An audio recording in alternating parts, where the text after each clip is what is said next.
All right, so let's jump into this deep dive. Yeah. Today it's something pretty universal, and we all probably have some personal connection to it.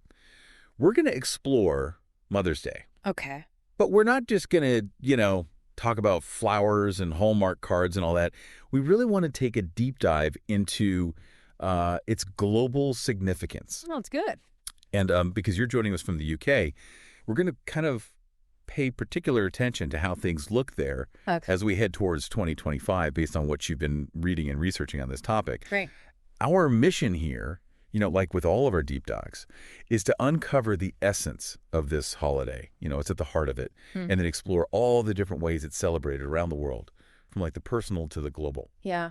I think one of the things that really jumps out from all this research is just how universal that desire to honor mothers is. And, it's not just mothers, it's maternal figures more broadly. Yeah. There's something so fundamental about, wanting to show our gratitude for their love and sacrifice. All the things they do for us. Right. It's really recognizing those contributions. Yeah. Yeah. And you see it, like you said, globally. It's not just a Western thing. It's not just an American thing. Yeah. It cuts across cultures. You see it in so many different forms. Absolutely. And it's really incredible to see how that idea of honoring mothers, that thread kind of weaves its way through history. Yeah. Even, ancient civilization. Yeah. They had, their celebrations of mother goddesses, way back when. Yeah. And then when we jump forward to more recent times, that's when we start to see these distinct movements taking shape, really focusing on creating a specific day to honor mothers. Right. Now, one of the things I found really interesting in it, particularly because, as we said, you're in the UK, we're looking towards 2025 in the UK, is this idea of a tale of two traditions, I think is how one of the articles phrases it. Because in the US, we have this very strong narrative, focusing on Anna Jarvis in the early 20th century. Yeah, right. And her very, very dedicated efforts to get Mother's Day officially recognized, which, she was successful in 1914. Yeah, absolutely. And, I think most people probably know that story, but it's important to remember Julia Ward Howe as well. Oh, right, yeah. A little earlier than Anna Jarvis, she also called for a Mother's Day, but with a focus on peace. Right, Mother's Day for Peace. Yeah, exactly. And it didn't quite take off in the same way, but it's still a really important part of the history of Mother's Day in America. Yeah. Definitely adds another layer to it. But, I think in the UK, it's a totally different story. Yeah. You've got this much older tradition with Mothering Sunday. Right. And that has a really interesting and maybe less widely known history. Yeah, I mean, the American narrative is very familiar to me, but Mothering Sunday is something that I don't know quite as much about. So I would love to kind of unpack those distinct roots. Yeah, so the origins of Mothering Sunday are very much in the church. Okay. It falls on the fourth Sunday of Lent, and it was originally a time when, people would go back to their mother church. Okay. So their main local church, or the cathedral, Okay. for a special service. It was like a big community gathering. So it wasn't necessarily like about honoring individual mothers Right. in the way we might think of it today. Yeah, not in the same way. But more of a religious observation. Right. That was focused on the church itself. Exactly. The mother church. The mother church, yeah. Okay.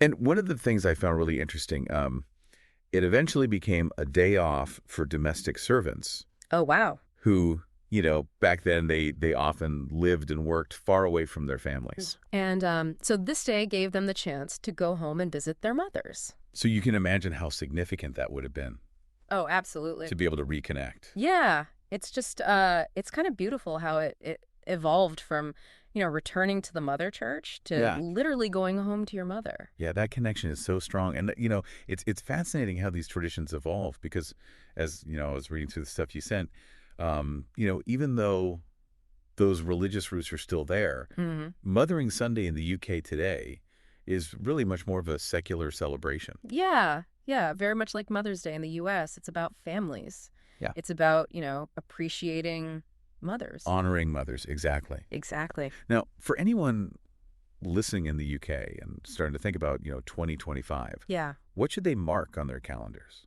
When is Mothering Sunday in 2025? So Mothering Sunday in 2025 is going to be on Sunday, March 30th. Okay. So a little later than people might think. All right. Good to know. Good to know.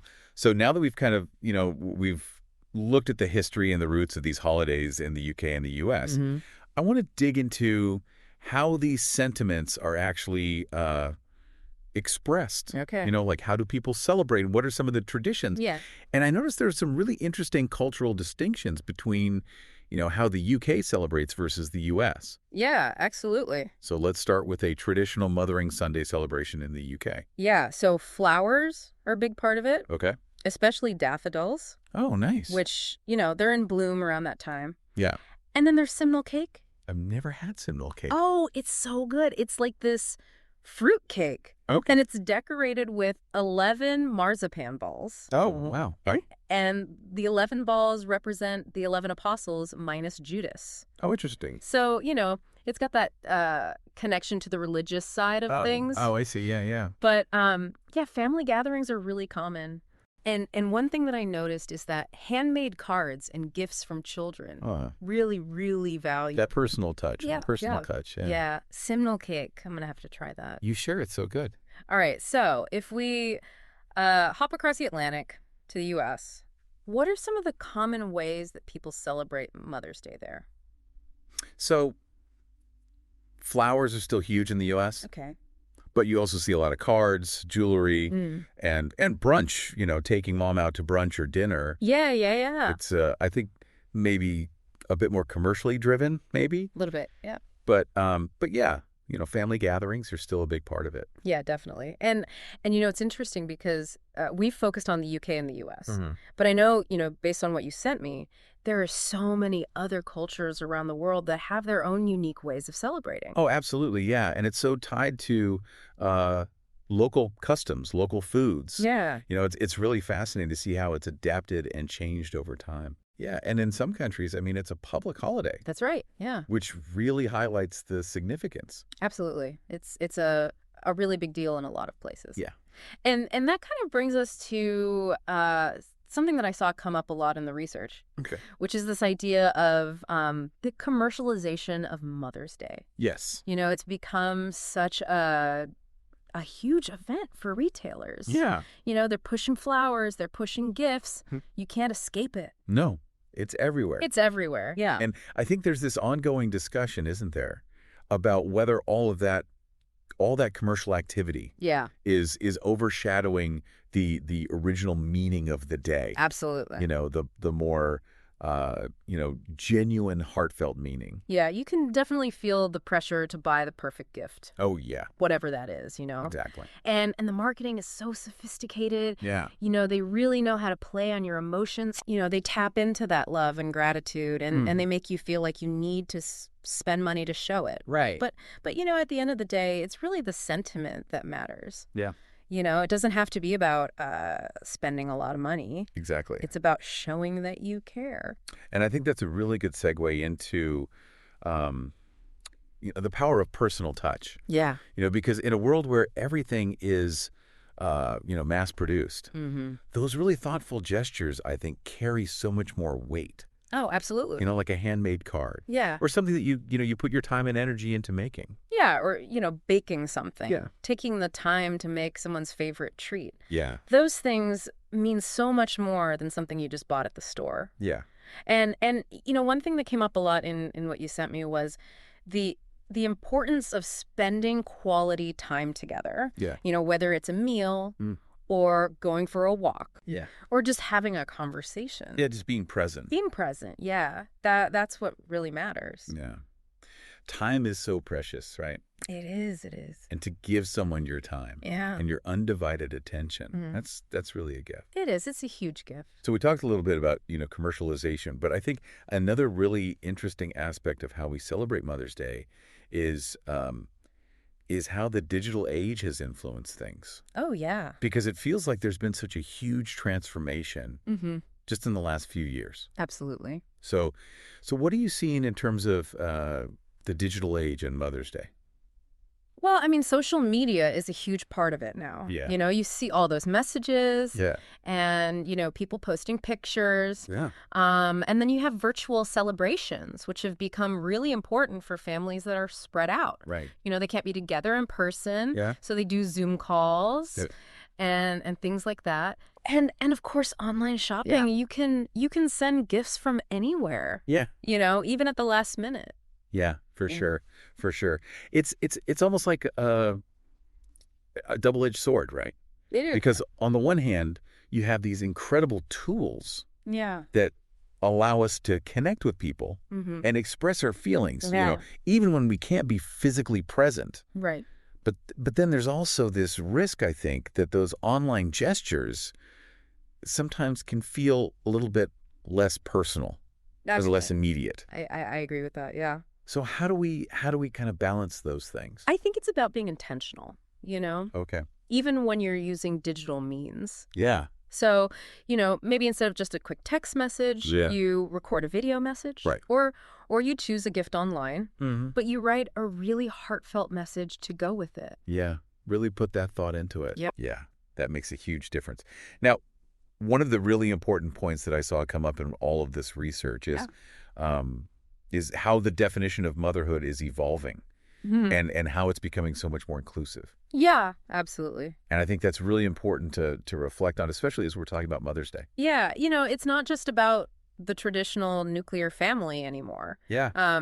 We need to recognize the strength and resilience of single mothers, the love of adoptive mothers, the selflessness of foster mothers. Absolutely. And the incredibly important role that grandmothers and aunts and other maternal figures play. Yeah. They provide so much love and support. Yeah. So Mother's Day, in its true spirit, Yeah. it needs to include all of those women. Yeah. It's about celebrating that essence of mothering, right? Yeah. That nurturing and caring role. Exactly. Regardless of who provides it. Exactly. So as we're kind of, wrapping up this deep dive and looking ahead to 2025, Mothering Sunday in the UK on March 30th. Yeah. And all the other celebrations of Mother's Day around the world. Yeah. What would you say are some of the key takeaways for our listeners? I think the most important thing is to be really thoughtful. Okay. Really consider the person that you're honoring. Yeah. Think about their interests, their personality. Yeah. And prioritize spending quality time with them, if you can. Yeah. And just make sure that your expressions of appreciation are genuine. Yeah. And come from the heart. So it's about moving beyond, just those expected gifts or societal expectations. Yeah. And really seeing the individual. Exactly. Yeah, and appreciating their unique contributions. Yeah. Well, this has been a really insightful deep dive. I think it's clear that Mother's Day, whether we're talking about Mothering Sunday in the UK or all the other ways it's celebrated around the world, it's such a significant occasion. Yeah. And it really underscores that fundamental bond between mothers and their children. Absolutely. And, despite all the different traditions and the commercialization that we talked about, at its core, it's about celebrating love and support. It is, yeah. It's really beautiful how how these traditions have evolved. Yeah. From ancient times to today. Yeah. But they still hold on to that core sentiment. Yeah. Gratitude, love. Yeah. It's really powerful. So as we bring this deep dive to a close, I want to leave you with one final thought. Okay. Given everything we've discussed, all the different origins of Mother's Day, Yeah. the ways that we express appreciation today, how can you honor the maternal figures in your life Yeah. in a way that truly resonates with that spirit of gratitude, in a way that moves beyond maybe the conventional expectations, Yeah. and really finds what feels meaningful and personal? I think that's something worth reflecting on. I agree. Thanks for joining us for this deep dive. It was great to be here. Today is your lucky day. Today is the day that our $3 website works for you, paying you directly to your PayPal daily. Imagine $3 ongoing continuous payments to your PayPal account. Imagine falling asleep and waking up to $300 in your PayPal account. How would this make you feel? How could this help you? What bills could you pay? What kind of fun could you have? What does that retirement look like now? All for a one-time payment of $3. This website is DFY done for you, fully built and completely hosted, and never stops collecting payments for you.